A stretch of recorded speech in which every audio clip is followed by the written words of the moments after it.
Bueno.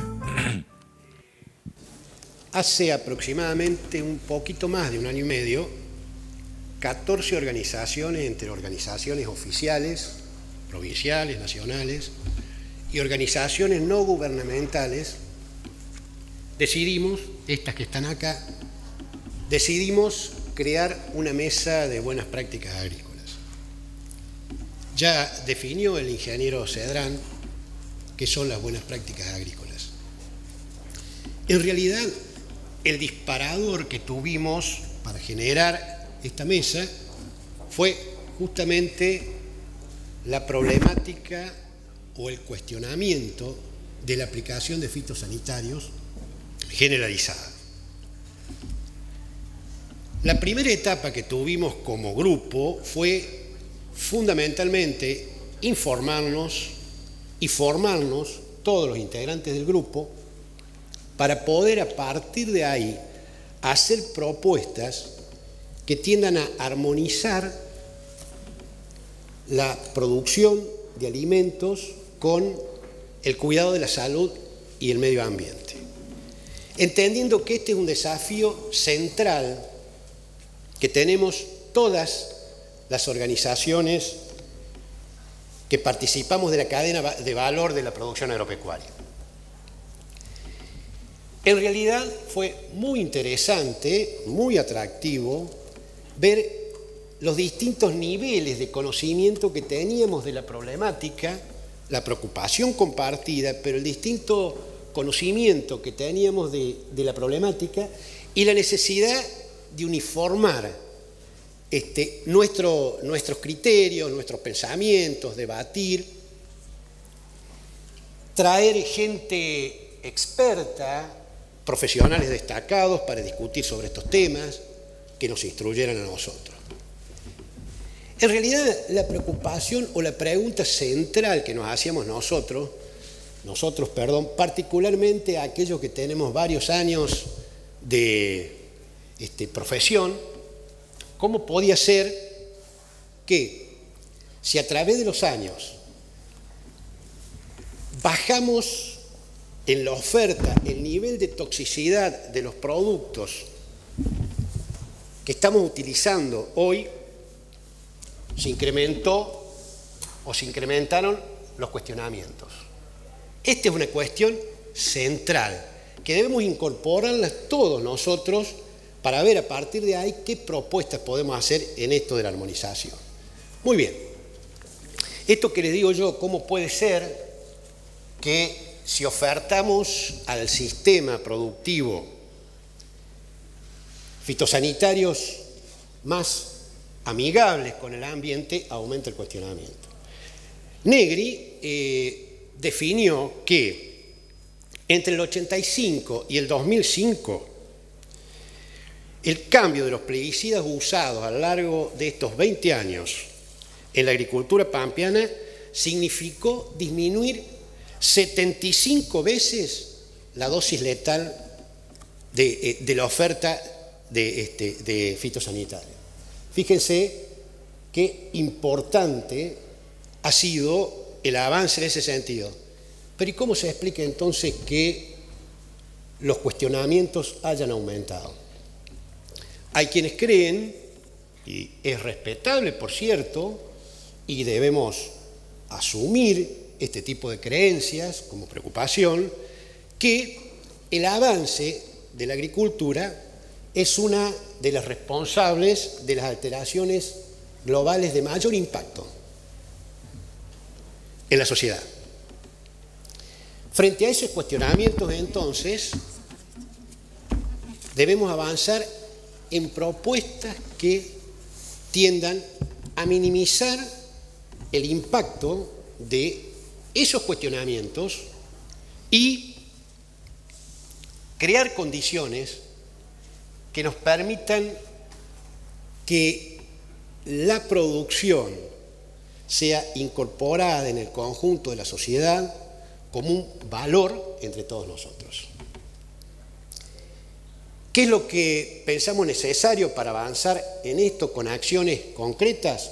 Dos cuestiones, que son naturalmente técnicas, pero que tienen que ver con todo esto. Uno de ellos, la necesidad de proponerles a todas nuestras organizaciones representativas a nivel nacional que insistan en la sanción de una ley nacional de control fitosanitario. Hoy, las legislaciones que hay en materia de control fitosanitario son provinciales y hay asimetrías bastante importantes en las legislaciones vigentes. Una ley nacional de control fitosanitario permitiría la trazabilidad del envase desde la fabricación o importación hasta la liberación al ambiente, siendo este no un tema menor, sino un tema central que va a dar seguridad a todo el sistema.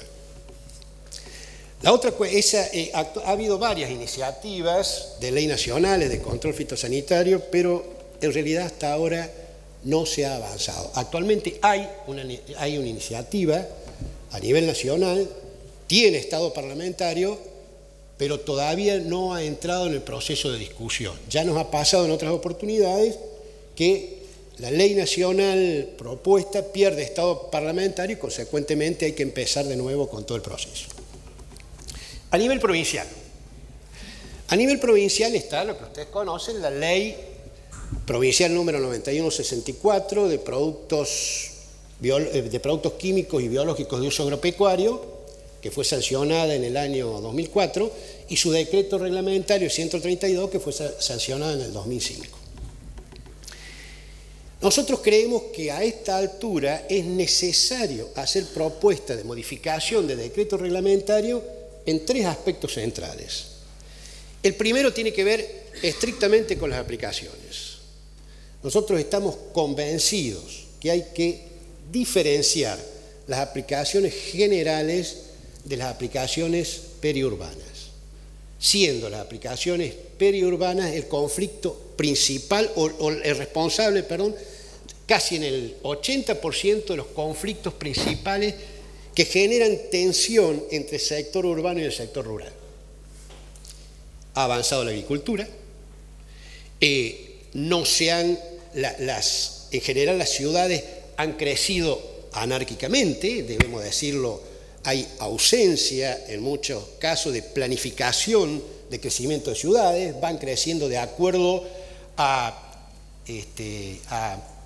deseos o voluntades individuales, pero no con una planificación adecuada. Yo les puedo decir, por ejemplo, que son muy pocos las ciudades en la provincia de Córdoba que tienen definido un ejido urbano, lo que es más importante, que no tienen definido ni siquiera el uso de suelo en ese ejido urbano, lo cual genera factores de tensión permanente.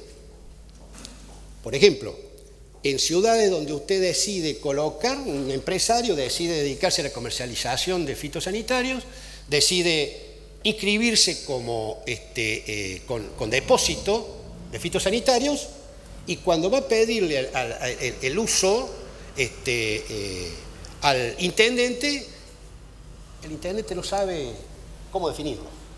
Entonces dice, mira, en esta zona más o menos pueden estar. Hemos tenido casos gravísimos en ese sentido, y ocurre frecuentemente que se habilita un depósito agroquímico y posteriormente, en forma colindante, se habilita otra actividad que colisiona con el depósito agroquímico. Esto es permanente. Y entonces viene el reclamo del depósito agroquímico que esté en ese lugar. Termina esta historia que el empresario que ha hecho fuertes inversiones en la ubicación de ese depósito agroquímico se tiene que trasladar. O sea, no hay seguridad jurídica para una importante inversión empresarial en materia de oferta de servicios. Con respecto entonces, volviendo al tema específico de las aplicaciones, este grupo propone que se defina un protocolo específico de tratamiento para los lotes periurbanos. No voy a abundar en detalles, simplemente para hacerles conocer que vamos a hacer una propuesta específica en ese sentido. También con respecto a la función de los municipios, porque ustedes habrán visto que hay municipalidades que han avanzado en definir zonas de exclusión, algo citó Cedrán hace un rato, zonas de exclusión para la aplicación de fitosanitarios. Otras que no lo tienen normalizado.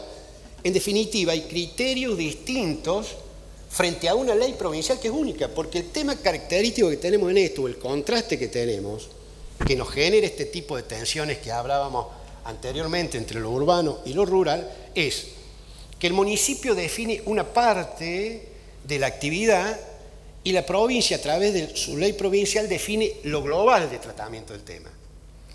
Pero ocurre muchas veces que hay municipalidades que no adhieren a la ley provincial de agroquímicos o que adhieren a la ley provincial de agroquímicos, pero en lo que respecta a las aplicaciones en las zonas periurbanas tiene una visión distinta.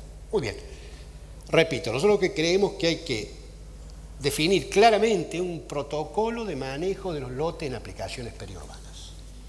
Seguramente será motivo de discusión, nosotros vamos a llevar una propuesta en ese sentido, otros tendrán otras visiones, pero hemos trabajado muy intensamente en este tema, nos hemos asesorado convenientemente, nos hemos informado en documentaciones, legislaciones comparativas, propuestas de otras organizaciones, de manera que tiene un valor documental importante la propuesta en ese sentido.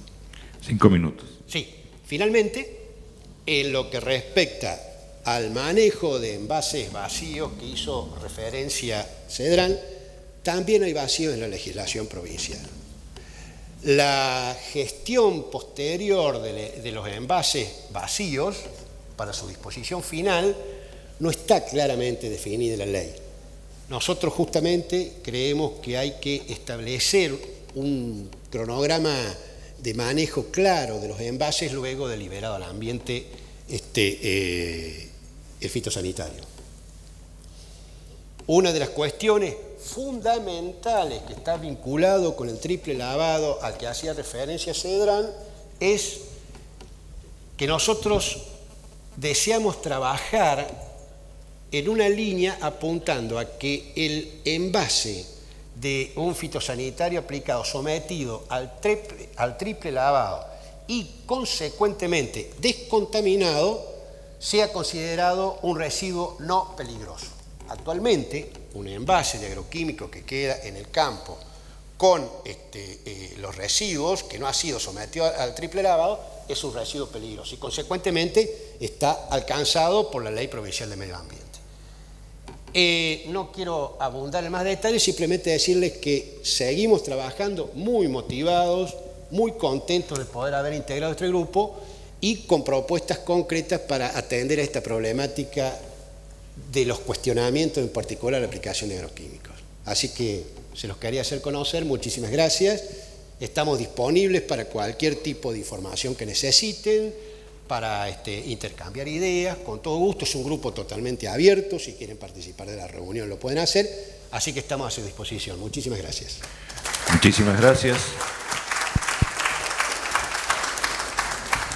Están presentes también con una carpa aquí mismo en la rural también, ¿no es cierto? Permítame un segundito nada más para leerle una reflexión. Bueno, voy a no quiero dejar de decírselo, porque hay un profesional muy destacado, el ingeniero agrónomo Guillermo March, es un patólogo, ustedes chicos lo deben haber tenido como profesor, un profesor extraordinario, un investigador de primera, que hace dos reflexiones que me permito leérselas porque creo que tiene un valor testimonial importantísimo dado de quién viene. En el complejo escenario donde nosotros debemos realizar nuestra actividad, en donde concurren múltiples intereses económicos, sociales, ambientales e incluso políticos, deberemos aceptar que más que un objetivo, la sustentabilidad de los sistemas agrícolas es un proceso de aprendizaje, en el cual el enfoque sistémico nos permitirá comprender las complejas alteraciones ecológicas, sociales y ambientales. De allí que, no obstante la importancia de los agroquímicos para disminuir las pérdidas causadas por las plagas, debemos asumir su contribución a la crisis ambiental y ser capaces de superar la ira de prevalencia del control químico y a partir del conocimiento disponible disminuir su impacto social y dirigirnos hacia un balance de estrategias que nos aseguren una producción suficiente para una población mundial en constante crecimiento. Y finalmente dice, no bastará el mejor proceso educativo que sepamos diseñar o implementar, ni la mejor legislación que seamos capaces de consensuar si no colocamos a la sociedad en el vértice de nuestra ética profesional. Creo que tiene un valor incalculable la palabra de Marx, así que no quería dejar de transmitirse. Gracias. Muchísimas gracias. Y ahora sí, los invitamos a todos a